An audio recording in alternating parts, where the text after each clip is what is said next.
What is going on, college basketball fans? Welcome back to another video. Today we're going to take a look at teams that the analytics love. Now these are teams that both the KenPom and the net really like heading into March Madness, and some of these teams may surprise you. So make sure you guys subscribe if you guys are new. We're doing a ton of college basketball content here on the channel all the way up through March Madness. So definitely subscribe if you guys are hyped for the tournament, and hit that like button if you guys enjoy.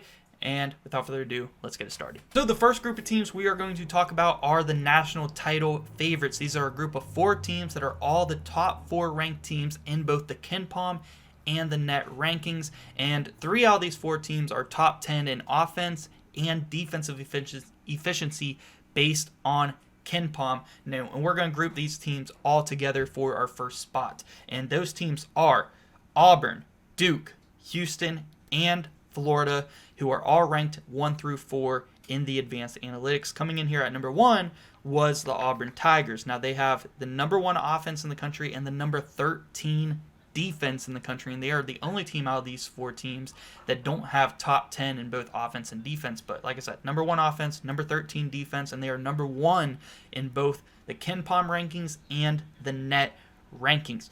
Number 2 is the Duke Blue Devils. They are number 2 in both the KenPom and the net. They have the number 2 offense in the country and the number 4 defense. So they are top 5 in both offense and defensive efficiency, and the number 2 team in the KenPom. And number 3 is Houston. They are number 3 in both the KenPom and the net.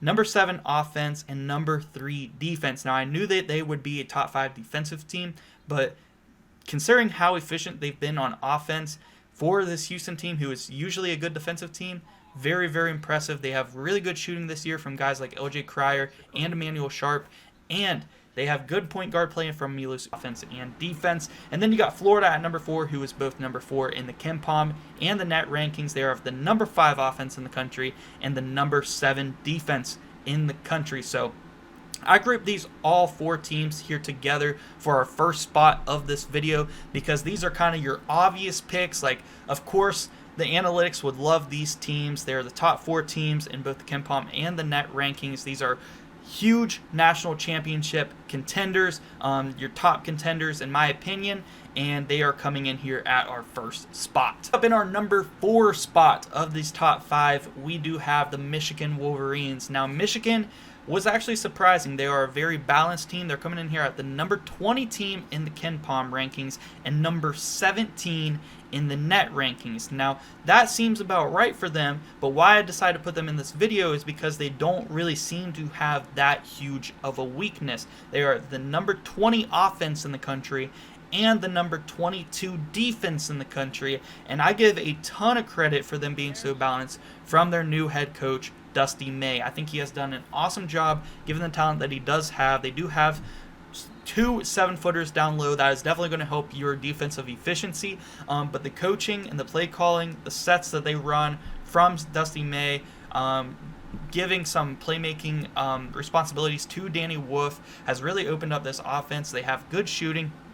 This Michigan team, very balanced, which almost makes you want to say, do they have a path to the Sweet 16? Are they a Sweet 16 lock based on these analytics? Very balanced, top 30 in both offense and defense, top 25 in both offense and defense, so very balanced. Michigan Wolverines coming in here at number 4. Number 3, we do have from the Big 12 Conference, the Texas Tech Red Raiders. Now, I know Texas Tech did just lose to TCU last night, but these are updated even after that loss, and they are still number 8 in the KenPom. They are a top 10 team in the KenPom rankings and top 10 in the net rankings as well. They are number 7 in the net, and they have a top 10 offense coming in here at number 10.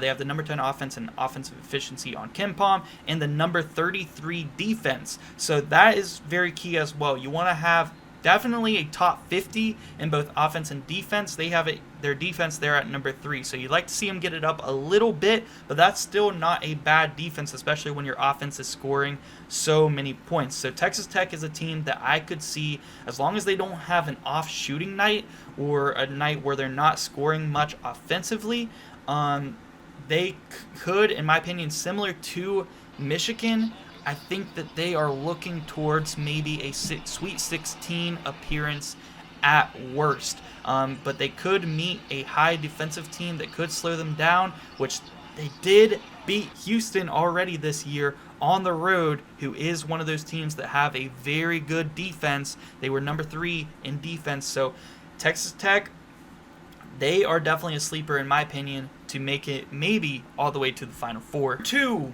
we do have the Maryland Terrapins. We got the Terps in here to show them some respect because the analytics really like the Terrapins, and they are number 14 in the KenPom rankings and number 12 in the net rankings. So they are top 15 in both the KenPom and the net, and they are another team like Michigan that is very balanced, and even more so balanced than Michigan, because they have not just a top 25 offense and defense, but they have a top 20 offense and defense, because they have the number 16 offense in the country and the number 20 defense in the country. This is teams like these that you really have to look out for when making your bracket, because they are very balanced. They play both offense and defense. They have a really good freshman in Derek Queen down low who can really do it all, and Julian Reese down there as well. Those are 2 7-footers, which is really similar to Michigan, which kind of makes a lot of sense.